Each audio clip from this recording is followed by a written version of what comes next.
നിങ്ങൾ കാണുന്നത് VPS ലേക്ക് shore presence SKN40. നമ്മൾ വന്നിരിക്കുന്നത് ബാവലിയിലാണ്. ബാവലി എന്ന് പറഞ്ഞാൽ വയനാട്ടിലെ ചരിത്ര പ്രസിദ്ധമായ ഒരു തീർത്ഥാടന കേന്ദ്രമാണ്. നമ്മൾ ഇന്ന് പ്രതീക്ഷിക്കുന്ന ഒരു 35,000 ആളുകൾ ഉണ്ടാവും. അപ്പൊ ഈ ആഘോഷത്തിന്റെ അടിസ്ഥാനം എന്താണ്?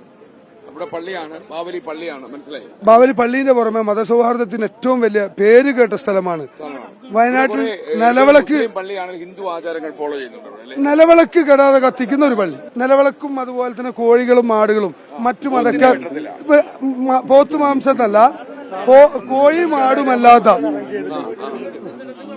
ഓക്കെ, മക്കളെ കൊന്ന വെച്ചാണോ സ്വീകരണം? മതേതരത്തിന്റെ വേദിയാണ്. വിഷു ആയതുകൊണ്ടാണ്. ഓക്കെ സാറ് ഞങ്ങൾക്ക് വിഷു കണിയാണ്, അതുകൊണ്ട് തന്നെയാണ്. അപ്പൊ ഇവിടെ ബാവലിയിൽ വലിയ ആഘോഷമാണെന്ന് തോന്നുന്നല്ലേ? അപ്പൊ ഈ പള്ളിക്കകത്ത് നമുക്ക് ഇത്തിരി വേഗത്തിൽ പോയാലോ? അപ്പൊ ഇവിടുത്തെ ഒരു വിശേഷം അതാ പറഞ്ഞത്, എല്ലാ ദിവസവും ഹിന്ദു മുസ്ലിം ക്രിസ്ത്യൻ എന്നില്ലാത്ത ഒരു പ്രത്യേകതയുള്ള ഒരു പള്ളി. എല്ലാ കർണാടക ബോർഡർ. മറ്റു മതക്കാർക്ക് വേദനിക്കാത്ത രീതിയിലുള്ള ഭക്ഷണം പാകം ചെയ്യുക, കൊടുക്കുക. ഓക്കെ, അങ്ങനെയുണ്ട്. ഞാൻ വിചാരിച്ചു എന്നെ മൂടാൻ പോകുന്നത്. Okay, thank you. നമ്മൾ ജനിച്ച മുതൽ കാണുന്ന ഒരു സന്തോഷകരമായ സീൻ. ഇന്ന് ഇന്ത്യ മുഴുവനും വർഗീയതയും വിഭാഗതയും ഉള്ളപ്പോ ഇന്നും സന്തോഷകരമായി എല്ലാ മതക്കാരും സഹോദര്യത്തോടു കൂടി പോലീസിന്റെ നിയന്ത്രണമില്ലാതെ ക്യൂ നിന്നുകൊണ്ട് നിൽക്കുന്ന എല്ലാ മതക്കാരും. ഇവിടെ മഹാപണ്ഡിതന്മാരാണ്. സമസ്ത കേരള സഹാബാക്കളും നമ്മുടെ പള്ളിയുടെ സെക്രട്ടറിയാണ്. വേദിയിലുള്ള ധന്യാത്മാക്കൾക്ക് നമസ്കാരം. പ്രിയമുള്ളവരെ, ഈ ബാവലി മഖാമിനെ കുറിച്ച് കുറെ ഞാൻ കേട്ടിട്ടുണ്ട്. എന്നിരുന്നാലും ആദ്യമായിട്ടാണ് ഇവിടെ വരാൻ പറ്റിയത്. മാത്രമല്ല, ഒരു സഹിഷ്ണുതയുടെ ഒരു പുണ്യ സ്ഥലമായിട്ടാണ് തെക്കൻ തിരുവിതാംകൂറിലൊക്കെ ഈ സ്ഥലം അറിയപ്പെടുന്നത്. മാത്രമല്ല, ഹിന്ദു മതാചാരവും അതുപോലെയുള്ള ആചാരങ്ങളും ഒക്കെ തന്നെ പാലിക്കുന്നതിലും ഒക്കെ നിങ്ങൾ മുൻനിരയിലാണ്. ഒരു സ്ഥലത്തും കാണാത്ത അപൂർവതകൾ ഈ മക്കാമിലുണ്ട് എന്ന് ഞാൻ മനസ്സിലാക്കുന്നു. ഇന്നിവിടെ ഒരു പുണ്യ ദിവസമാണെന്നും എനിക്ക് മനസ്സിലായിട്ടുണ്ട്. ഞങ്ങളുടെ യാത്രയിൽ ഇവിടെ കയറാൻ ഐഡിയ ഇല്ലായിരുന്നെങ്കിലും പെട്ടെന്ന് തോന്നിയൊരു ആശയമാണ് ഇവിടം കൂടി സന്ദർശിച്ചിട്ട് പോകണം. അത് വളരെ സന്തോഷകരമായ ഒരു ഭാഗ്യമായിട്ട് ഞങ്ങളുടെ സംഘം കാണുകയാണ്. അങ്ങനെ അറിയുന്ന പോലെ ഒരു 60 അംഗ സംഘം തിരുവനന്തപുരത്ത് നിന്ന് ഇറങ്ങിയ ഒരു യാത്രയാണിത്. നമ്മൾ ഈ 39-40 ഡിഗ്രി ചൂടിൽ ഈ വയനാട്ടിലൂടെ നമ്മൾ ചുറ്റിയടിക്കുമ്പോൾ നിങ്ങൾ അറിയേണ്ട ഒരു കാര്യം, ശീതീകരിച്ച മുറിയിൽ നിന്ന് എന്തിന് എന്നെ പോലുള്ള മാധ്യമപ്രവർത്തകർ പുറത്തിറങ്ങി എന്ന് ചോദിച്ചാൽ, കേരളത്തിൽ ഇപ്പം ഏറ്റവും കടുത്ത ഒരു പ്രശ്നം എന്താണെന്ന് ചോദിച്ചാൽ മയക്കുമരുന്നിന്റെ വ്യാപനം തന്നെയാണ്. ഞങ്ങളിപ്പോ ഒരു 11ാമത്തെ ജില്ലയിലാണ് പര്യടനം നടത്തുന്നത്. 30 ദിവസങ്ങൾ കൊണ്ട് 14 ജില്ലകളിലും എല്ലാ താലൂക്കുകളിലും ടച്ച് ചെയ്തു പോകുന്ന ഒരു യാത്രയാണ് നമ്മൾ തീരുമാനിച്ചത്. അപ്പൊ ഈ യാത്രയിൽ ഞങ്ങൾക്ക് മനസ്സിലായ ഒരു കാര്യം, MDMA പോലെയുള്ള മാരകമായ രാസലഹരി ഉപയോഗിക്കാത്ത ആളുകൾ കേരളത്തിൽ ഏതെങ്കിലും ഒരു പഞ്ചായത്തിലെങ്കിലും ഇല്ലാതെയുണ്ടോ എന്നുള്ള സംശയമാണ്. എനിക്കറിയാം, കർണാടകത്തിന്റെ ബോർഡറാണ് ഈ പ്രദേശം എന്ന് എനിക്കറിയാം. ഈ പ്രദേശത്തുമൊക്കെ ഇതിന്റെ ദുസ്വാധീനം വളരെ കൂടുതലാണ്. നമ്മുടെ സഹോദരങ്ങളിൽ നിന്ന് മോചിപ്പിച്ചെടുത്തേ പറ്റൂ. കാരണം ഈ MDMA, കൊക്കൈൻ, ബ്രൗൺ ഷുഗർ അല്ലെങ്കിൽ ഹൈബ്രിഡ് കഞ്ചാവ് ഇങ്ങനെയൊക്കെ പറയുന്ന രാസലഹരി നമ്മുടെ കുട്ടികൾ, നമ്മുടെ കുരുന്നുകളെ പോലും കൊലപ്പെടുത്തുന്നു, നമ്മുടെ പെൺകുട്ടികളെ സ്വാധീനിക്കുന്നു. ജാതി മത ഭേദമന്യേ, കക്ഷി രാഷ്ട്രീയ ഭേദമന്യേ ഒരുപാട് ആളുകൾ ഇതിൽ മൂക്കുകുത്തി വീഴുന്നു.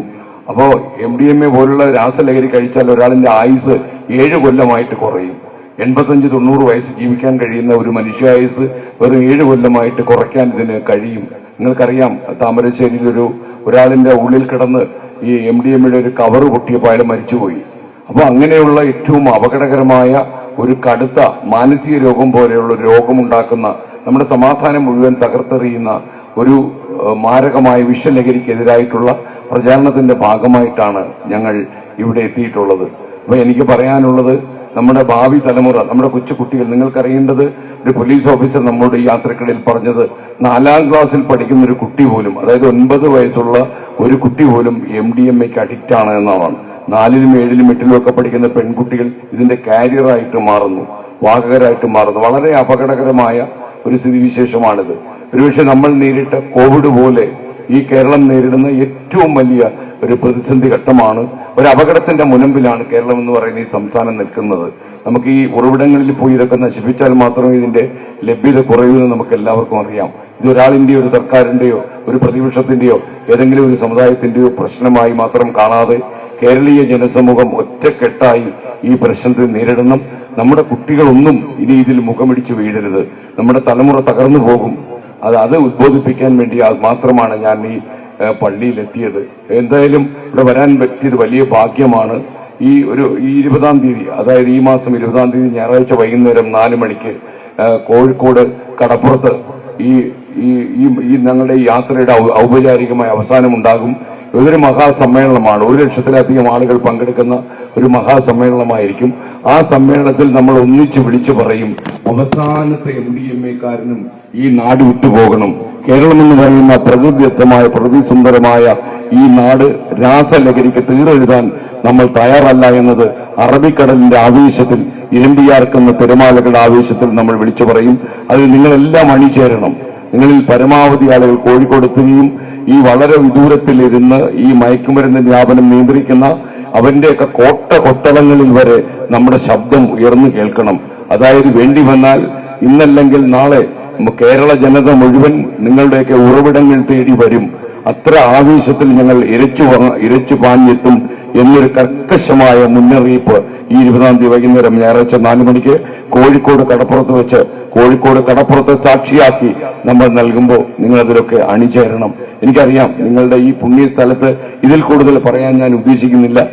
നമുക്ക് ഇങ്ങനൊരു സംസാരിക്കാൻ അവസരം തന്നതിൽ വളരെ സന്തോഷം. ഇതിന്റെ ഭാരവാഹികളോടുള്ള സന്തോഷവും ഈ ബാവലി പള്ളിയുടെ എല്ലാ ഭാരവാഹികൾക്കും ഒരിക്കൽ കൂടി നമ്മൾ ആശംസകൾ നേരുന്നു. നിങ്ങളുടെ മഹാമനസ്കതയും നിങ്ങളുടെ സഹിഷ്ണുതയും ഈ സംസ്ഥാനത്തിന് മുതൽക്കൂട്ടാണ്. അത് 24 എന്നും ഓർമ്മിക്കുക ചെയ്യും. മാത്രമല്ല എല്ലാറ്റിനും അപ്പുറം മനുഷ്യനെ സ്നേഹിക്കുക എന്ന് പറയുന്ന കടമയാണ് ഒരു വ്യക്തിയുടെ ഉത്തരവാദിത്വമെന്ന് ജനങ്ങളെ പിന്നെയും ഓർമ്മപ്പെടുത്തുന്ന ഈ സ്ഥാപനത്തിന്റെ മഹത്തായ സന്ദേശം ഉൾക്കൊണ്ട് നമ്മൾ അടുത്ത സ്ഥലത്തേക്ക് യാത്ര ചെയ്യുകയാണ്. നിങ്ങൾക്ക് എല്ലാവർക്കും ഒരിക്കൽ കൂടി നമസ്കാരം. ഈ ഞങ്ങളോട് കാണിച്ച ഈ സ്നേഹത്തിന് തിരിച്ചും ഞങ്ങളുടെ ആദരവ് ഞങ്ങൾ സമ്മാനിക്കുന്നു. നന്ദി. കൂപ്പുകൈ. ബൈ. ധന്യമായ ഈ വേദിയിൽ നമ്മൾ ഇതുവഴി വന്നതാണ്. ചില കാര്യങ്ങൾ പറയാൻ അസ്കൻ പറഞ്ഞു. നമ്മൾ കഴിഞ്ഞ 16-ാം തീയതി മുതൽ ഒരു യാത്രയിലാണ്. 10 ജില്ലകൾ പൂർത്തിയാക്കി 11-ാം ജില്ലയിലാണ് ഈ യാത്ര പുരോഗമിക്കുന്നത്. നമ്മൾ പറയുന്നത് ഇത് തന്നെയാണ്. ഈ നാട് ഈ കാലത്തെ ഏറ്റവും വലിയ വല്ലാത്ത ശാപം എന്ന് പറയുന്നത്, അല്ലെങ്കിൽ കോവിഡ് കാലത്തെ പോലെയോ അല്ലെങ്കിൽ വെള്ളപ്പൊക്ക കാലത്തെ പോലെയോ ഒരു ദുരന്തം എന്ന് പറയുന്നത് രാസലഹരിയാണ്, അല്ലെങ്കിൽ മാരകമായ ലഹരിക്കാലമാണ്. നമ്മളത് നേർക്കുന്നവർ നമുക്കിത് ബോധ്യപ്പെടുകയാണ്. അപ്പോ നമ്മൾ വാർത്താമുറിയിൽ ഇരുന്ന് വാർത്ത വായിക്കുമ്പോൾ ഒന്നും കണ്ടതും കേട്ടതും ഒന്നുമല്ല. അതിനേക്കാൾ കൂടുതൽ ഭീകരമായ ആഴത്തിൽ ഇതുണ്ട് എന്ന് നമ്മൾ മനസ്സിലാക്കുകയാണ്. അപ്പൊ നമ്മുടെ ഏതെങ്കിലും സർക്കാർ സംവിധാനങ്ങളോ പോലീസോ മാത്രം വിചാരിച്ചാൽ ഈ ഒരു ഭീകര സ്വത്വത്തെ പിടിച്ചുകെട്ടാൽ അസാധ്യമാകും. നമ്മളെല്ലാവരും കൂടി ഏതെങ്കിലും തരത്തിലുള്ള ഭേദചിന്തകളില്ലാതെ കൈകോർത്ത് പിടിച്ചു എന്നൊരു വൻമുതൽ തീർത്താൽ മാത്രമേ നമുക്ക് ഈ വല്ലാത്ത കാലത്ത് നിന്ന് രക്ഷ നേടാൻ കഴിയുകയുള്ളൂ. ഒരുപാട് കുട്ടികൾ, ഒരുപാട് കുഞ്ഞുങ്ങൾ. ഒറ്റ അനുഭവം മാത്രം പറഞ്ഞാൽ ഇന്ന് രാവിലെ ഞങ്ങൾ പുൽപ്പള്ളിയിലേക്ക് പോകുന്ന വഴി, രാത്രിയാണ്, ഏറെ വൈകിയാണ് വരാൻ കഴിഞ്ഞത്. രാത്രി 1:30-2 മണിയായപ്പോഴേക്കും പോകുന്ന വഴിയിൽ സംശയം ഉണ്ടായപ്പോൾ വഴി നിർത്തിയൊരു പോലീസുകാരൻ ചോദിക്കാൻ നോക്കിയപ്പോൾ 3 കുട്ടികൾ അവിടെ ഉണ്ട്. തീരെ ചെറിയ കുട്ടികളാണ്. ചെറിയ കുട്ടികളോട് ചോദ്യം ചെയ്തു. അപ്പൊ ആ പോലീസുകാരൻ പറയുകയാണ്, ഇതുപോലെ രാത്രി വീട്ടിൽ നിന്നിറങ്ങി നടക്കുകയാണ്, വീട്ടുകാർക്ക് അറിയില്ല ഇവർ പോയ കാര്യം. അവർ ഫോണിൽ പരിശോധിച്ചപ്പോൾ കണ്ട കാര്യങ്ങൾ, പറഞ്ഞ കാര്യം ഞാൻ ഇവിടെ പറയുന്നില്ല. അപ്പൊ അത്രത്തോളം ഭീകരമായ കാലമാണ്. നമ്മുടെ കുഞ്ഞുങ്ങളെ നോക്കേണ്ട കാലമാണ്. അപ്പൊ ഇക്കാലത്ത് നമ്മൾ നമ്മുടെ ജാഗ്രതയുടെ പ്രതിരോധത്തിന്റെ ഒരു വൻമുതൽ ഉയർത്തിയില്ലെങ്കിൽ നമ്മുടെ വരുംകാല തലമുറയുടെ കാര്യം വല്ലാത്ത അവസ്ഥയിലാകും. അത് കണ്ടു നിൽക്കാൻ കഴിയാത്ത വണ്ണമുള്ള വല്ലാത്ത ദാരുണാവസ്ഥയായിരിക്കും ഉണ്ടാവുക. അത് തടയാൻ, ചെറുക്കാൻ നമുക്ക് ഒരുമിച്ച് നിൽക്കാം. കോഴിക്കോട് കടപ്പുറത്ത് ഇതിന്റെ സമാപന സമ്മേളനമാണ്. അവിടെ നിങ്ങൾ കൂടി എസ്കെൻ പറഞ്ഞു അതിന്റെ വിശദാംശങ്ങൾ അടുത്ത 20-ാം തീയതിയാണ്. അപ്പൊ അവിടെ ആ കടപ്പുറത്ത് ഇതിനെതിരെ ഒരു തുറന്ന യുദ്ധം പ്രഖ്യാപിക്കുന്ന ആ വേദിയിൽ നിങ്ങളുടെയൊക്കെ മുഖം പ്രതീക്ഷിക്കുന്നു. ഈ വല്ലാത്ത കാലം അതിജീവിക്കാൻ കഴിയുമെന്ന പ്രതീക്ഷയോടെ, പ്രാർത്ഥനയോടെ നിർത്തുകയാണ്. നന്ദി. നല്ല പണിയാണോ? ഇത് എല്ലാ വർഷവും ഇങ്ങനെ തന്നെയാണ്. എല്ലാ വർഷവും ഇവിടെ എല്ലാ ജാതിക്കാരും എല്ലാ മതസ്ഥരും ഒരുമിച്ച് ഒത്തൊരുമയോട് ചെയ്യുന്ന ഒരു പരിപാടിയാണ്. അത് എല്ലാ വർഷവും ഈ സമയത്ത് ഇവിടെ ആൾക്കാരുണ്ടാവും. ഏറ്റവും കൂടുതൽ കഞ്ചാവ് വണ്ടി, കൂടുതൽ മയക്കുമരുന്ന് വേട്ട നടക്കുന്ന ഒരു ചെക്ക് പോസ്റ്റ് ആണ് ഇത്. കാരണം കർണാടകത്തിലെ പോലീസിന്റെ ഇടപെടൽ സൂപ്പറാണ്. ഏറ്റവും ഇടപെടുന്നുണ്ട്. പോലീസുകാരുടെ ഇടപെടലും എക്സൈസിന്റെ ഇടപെടലും നമുക്ക് ഏറ്റവും കൂടുതൽ സംതൃപ്തി നൽകുന്ന പ്രശ്നം എന്ന് പറയുന്നത് അവിടെ വനിതാ സ്റ്റാഫിന്റെ ഒരു അഭാവം വളരെ വലുതാണ്. ഇവിടെ സ്ത്രീകളെ പരിശോധിക്കാനായിട്ടൊരു സംവിധാനം ഇല്ലാത്തതുകൊണ്ട് നല്ലൊരു പോലീസ് ടീമാണ് ഇപ്പൊ നമുക്കുള്ളത്. നമ്മളെ CIയും SIയും ടീമും ഏത് രാത്രി വിളിച്ചാലും ഓടി വരും. ഈ ലഹരിക്കെതിരെ പോരാടുന്ന ഈ സമയത്ത് അവർക്ക് ഈ ലഹരി പിടിക്കാനുള്ള ഉത്തേജനം കിട്ടണമെങ്കിൽ ഡ്യൂട്ടി എടുക്കുന്നവർക്ക് സ്വസ്ഥത വേണ്ടേ? അതിനുള്ള സംവിധാനം കൂടി ഗവൺമെന്റിന്റെ കണ്ണു തുറക്കുന്നതായിരിക്കണം ഈ യാത്ര. ഒരു അപാകത എന്ന് പറയുന്നത് എന്താ, ഒരു സ്ത്രീകളെ പരിശോധിക്കാനുള്ള സംവിധാനമില്ല. ഒരു വനിതാ എക്സൈസ് സ്റ്റാഫിന്റെ കുറവ് ഒരു വളരെ വലിയ ഒരു പോരായ്മയാണ്. സ്ത്രീകളെ പരിശോധിക്കാനുള്ള സംവിധാനമില്ല. ആണുങ്ങളെ പരിശോധിക്കും. നിങ്ങൾ ഏറ്റവും വലിയ ആരാധകരാണ് ഇവര് കേട്ടോ. അതുപോലെ കാശ്മീർ ഇതാ എപ്പോഴും പറയും കാണുമ്പോഴെല്ലാം എന്ത് സർവത്ത ഉഷാറ് അടിപൊളി അടിപൊളി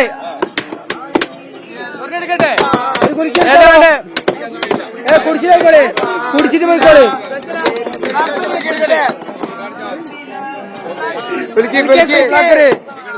സൂപ്പറാണ്. ഒന്ന് കുടിച്ചിട്ട് ഒന്ന് ട്രൈ ചെയ്ത് നോക്കി.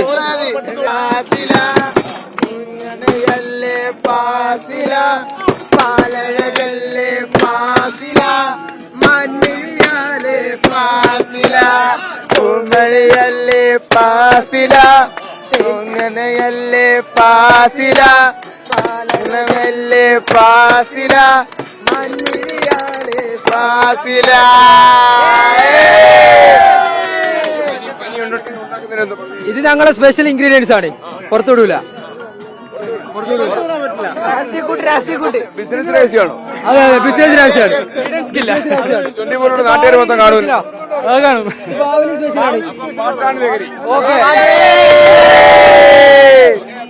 താങ്ക് യു മക്കളെ.